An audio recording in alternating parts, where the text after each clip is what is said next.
So Atlanta had the closest three wide finish and one of the closest finishes in NASCAR history this earlier this season. Kansas just said, "Hold my fucking beer." God damn! that oh, that was a race that NASCAR fucking needed. By the way, hi, Alan here. How you doing? NASCAR Cup Series Kansas review. NASCAR needed that because the discussion coming out of Dover and recent races has been the issue of aero blocking. Now, to be fair, drivers have said aero blocking is a problem, and it's been a thing for a long time. But the cars are way more fucking sensitive to it. It was like this with the Gen 6. It's still like this now because NASCAR can't seem to figure out how to make a car that's not aerodynamically dependent. And the problem that fans and drivers are expressing is the issue of getting up behind someone and trying to pass them, and the guy in front use it, blocking with air, and trying to come up with all these different solutions and shit. Part of it combating the technology that has allowed NASCAR to move forward and say that we need to go backwards on that, which I don't know how I feel about that, but this race was exactly what NASCAR needed with all of that discussion. Don't get me wrong, the aero discussion will never go away. But this race, the amount of fucking passing that was happening, and I'm not talking like passing, pit road, whatever. No, legit fucking passing, and for the fucking lead. Guys doing crossovers back and forth on each other. What the fuck? This has been a wild ass weekend, man. Holy shit. I mean, NBA playoff series ending, for the first round, NHL first round playoff series, coming to a close. Damn it, Leafs. The Kendrick Drake bullshit and this. God damn. Let's take a look at this shit, man. So, nobody started the rear. Oh, and I have to throw this out there too, because everyone's kind of forgetting they had to push back the start of this race because Mother Nature is a fucking asshole. But Kansas has lights. So eat it. Fucking eat it, Mother Nature, you piece of shit. Fuck you, suck it. Anyway, green flag pit stops a little after lap 30. Corey Heim gets a speeding penalty. Eric Jones was cleared by doctors going into this weekend, but the team's gonna decide to keep him out. Just to be careful. So Corey Heim is in the car again this weekend. Reddick makes contact with the wall early.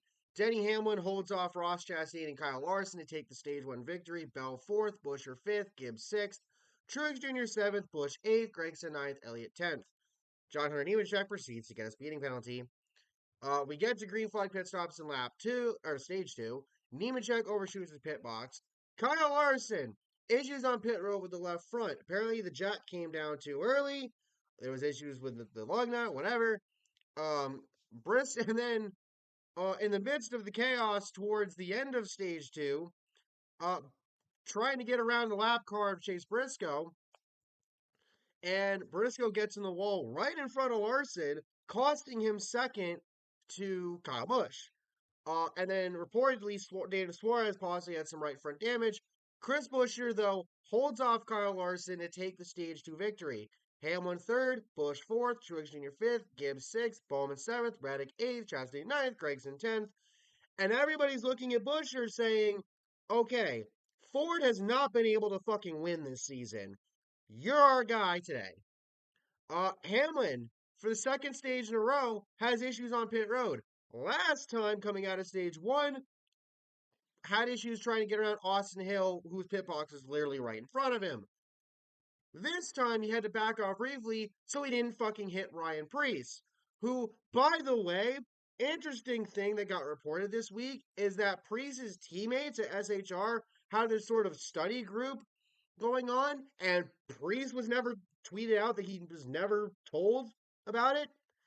Um, that's pretty fucking shitty, not gonna lie. And speaking of Buescher, by the way, he gets a penalty for crew member on the wall too soon. Daniel Hemrick also got a speeding penalty. So Buescher's day looked to be over here. Kansas had other ideas. So we get 4 consecutive cautions early in stage 3, starting with Jimmy Johnson, Corey LaJoie, and Austin Hill going into turn 1.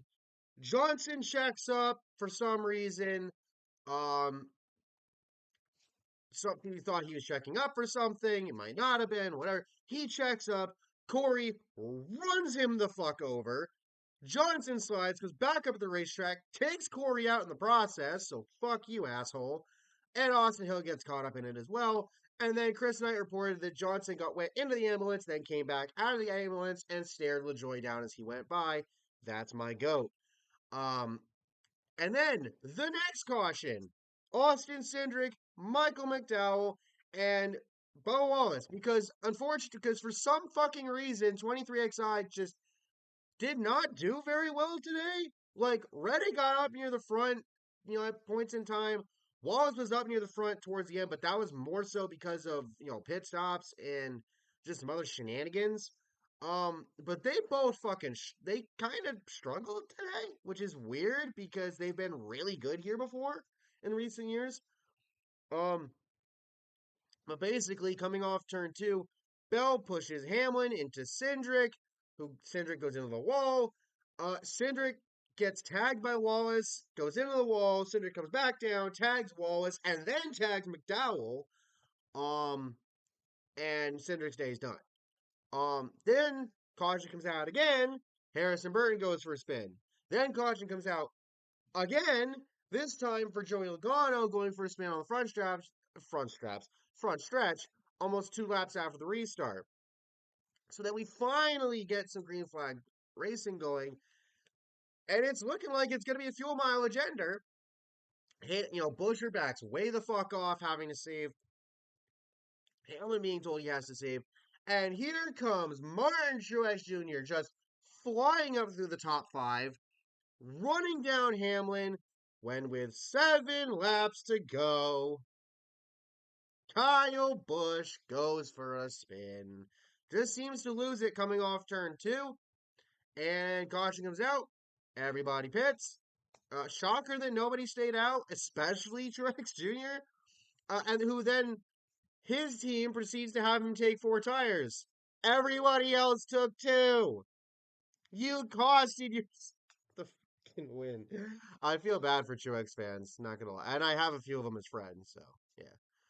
Um, but yeah, we get the restart, and Buescher takes the white flag. You've got Larson, and then 3 wide, third through fifth behind him, and then just Larson just gets runs the outside, and they make contact out of turn 4. Larson door bangs him a couple times. They get to the line, and NASCAR had to look at the fucking pictures because the scoring pylon was saying Buescher won. Larson beat him by 0.001. 1/1000th, I believe, of a second. The closest finish in NASCAR history. Are you kidding me? And once again, Ford gets denied a win this season across all 3 series. That is fucking absurd. And to top it all off, if they had another lap, you had Elliott and Truex Jr. hauling ass on the top of the track. That shit could have been 4 wide going into turn 1 if they were going full speed for another lap. One more lap, and that's what it would have looked like. And then who fucking knows what happens there? But Kyle Larson gets his second win of the season. Buescher comes up that fucking close. And you know what's funny? Next week we go to Darlington. And Darlington's known for pulling off some very close finishes. So, can they top this next week? I don't know how. I don't know how you can get any closer of a finish than that. Again, let me restate that 0.001. So, therefore, if Larson and Buescher both pass post race inspection, that's the closest finish in NASCAR history. Fucking banger. Like, look, the next gen car has its problems. And there is, like, the whole thing of getting a flat tire and not being able to drive your car back to the pits reared its ugly head yet again today. Um, but damn, that the race in of itself was fucking awesome, and the finish fucking incredible. And I saw some people point this out. Imagine this type racing with this car, even for its faults, with this car at Chicagoland, for example. Because Chicagoland's a track where we know where this shit would fucking thrive big time. So just imagine, man. But with that being said, thank you all for watching. Hope you all enjoy it. I'll catch y'all next time. Peace.